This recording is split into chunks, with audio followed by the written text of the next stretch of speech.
Hello, everyone. This is Caroline Raffetto, your editor-in-chief of Construction Owners. We're here again at Acumatica Summit, hanging in the Lumber Lodge. Today, we are with Armando Huerta, CEO of iTech. How you doing? I'm doing well, Caroline. How are you? Good. How's the show been for you guys? It's been fun. I think, you do 3 days of just drinking the Kool-Aid and hanging out with everybody. And we've got good customers here, great partners, ISV. So it's really like energizing, and you start believing in that Kool-Aid, so it's great. Well, I mean, when it's Acumatica, that Kool-Aid's pretty easy to drink. Come on now. Pretty darn easy. Yeah. So tell me a little bit more about iTech. Tell our viewers, what do you guys do, especially in the construction realm? Yeah, love to. So iTech is really an IT managed services firm and an Acumatica ERP. So we're a bit of a hybrid business.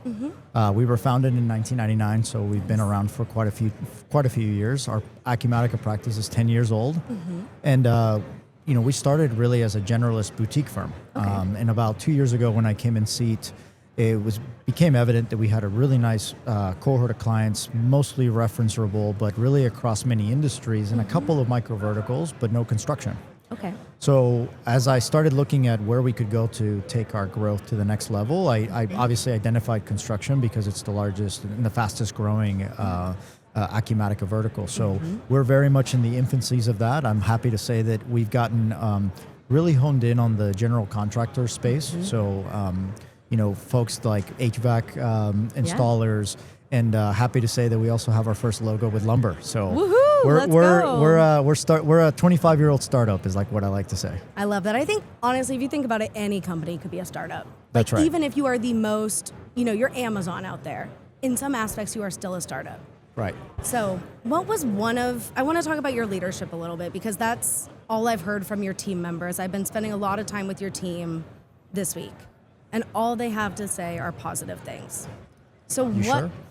I mean, I did this when they were sober. Okay. So all right. We'll see. Good but clarification. What are some leadership tactics that are absolute non-negotiables for you? Yeah. And these are some of the things that you can over-index on, but I like to lead from the front. Yeah. So there's a couple of ways that I do that. Is I like to do things that are hard, that I ask them to do, and show them how it's done, or things like cold calling. I'll cold call with them. Okay. I haven't done so as much lately, admittedly, but the other thing is just try to really meet them where they're at, like understanding that I have teammates that have been in this industry for many more years than me, but it doesn't mean that we can't learn from each other. Exactly. So really being humble and understanding, like, what are some of the things that I can bring to the table, that you bring to the table, and let's make the best of it. So I think that's what leadership is about putting the right pieces in the right places, and I always say that. But it's also, how do you lead with the right mindset so that you can manage things through the difficult, right? Change is difficult, growth is difficult, and humans don't like change. And so if you can get that right, and you can lead people through the difficult, then you become better than you were a day ago or even a year ago. I mean, you said the key word there, change, and we think about construction and change is at the forefront. Yeah. Being such a manual industry, now we're going into technology. How has that shift impacted you guys at iTech? What have you guys seen there?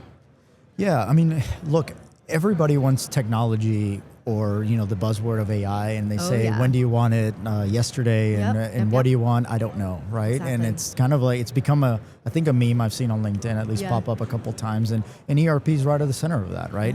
And I think what we need to do as partners or providers is to understand, just like with our teams, that we have to lead people through that change. Yes. That maybe they understand that this is where they want to go, but they don't necessarily know how to get there, or they have an expectation that's not realistic. Yeah. So if we can help them navigate through that and actually put something in front of them that is both realistic but also puts points on the board, like I like to say, then that becomes a really powerful multiplier. Driving the value, not just driving the sales, not focusing on the numbers, but really driving that value for your customers is also a resounding thing that I've heard about you guys. Okay. So. Yes, we're obsessed with customer success.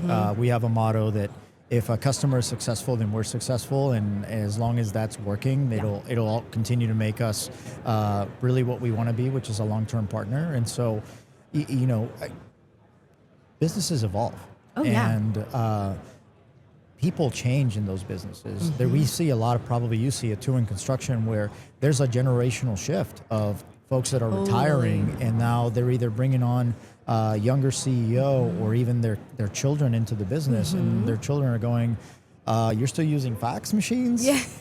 They probably don't even know how to use them. Right. And so, but then that young person, could be not understanding what it takes to run the business. And so we need to be, as partners, someone that can give them a solution to build positive momentum early, but also, again, guiding them through what can be a transformational shift for their business. Of course. And, talking about partnership, you guys are very deeply partnered with Acumatica.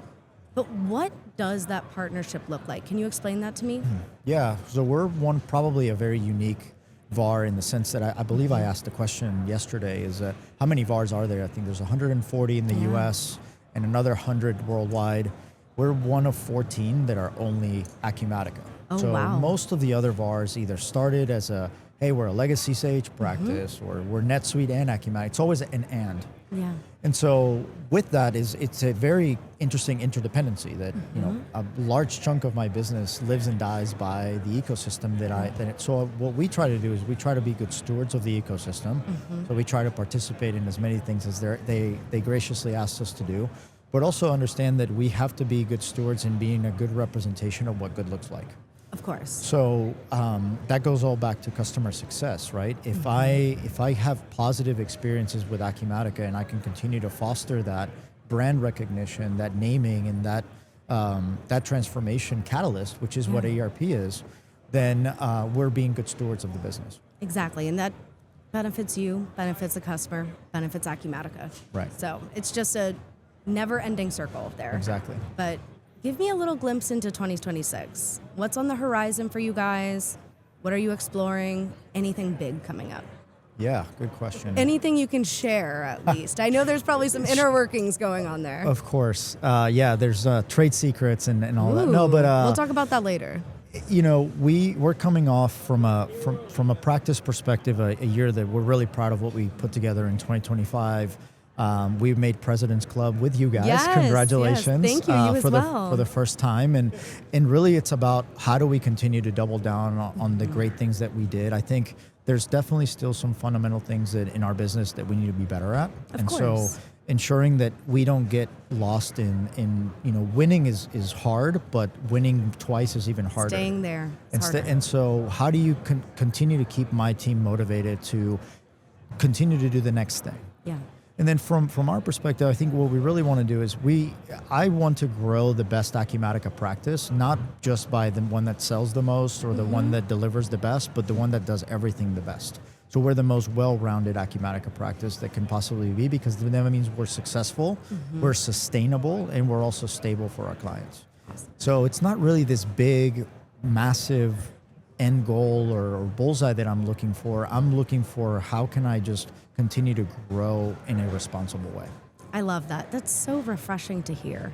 CEO that's focused on, of course, growth, but growth in the right way. Yeah. We're doing this by the book. We're doing this to benefit the people that matter. Sometimes writing the book. Oh, yeah. Okay. Sometimes we have to write, and that's where I think I want to dive into is what can I do differently? What can I learn from our sister companies or even other partners, and what hearing and observing and taking all of what they do and not trying to copy and paste, but instead try to tweak it to make it our own version of great. And so, you can apply that in many aspects of a business, but I think it's very applicable in this space and the age that we are today. Awesome. Well, Armando, thank you so much for joining me today. This Thank you for having me. Super insightful, and I'm looking forward to a good party tonight. What about you? I'm looking forward to partying with your team. I love hanging out with the Lumber team. You guys are amazing. I look forward to doing a lot more deals with you guys and continuing our friendship. Awesome. Well, thanks so much for being here today. Thanks, Carolyn. All right.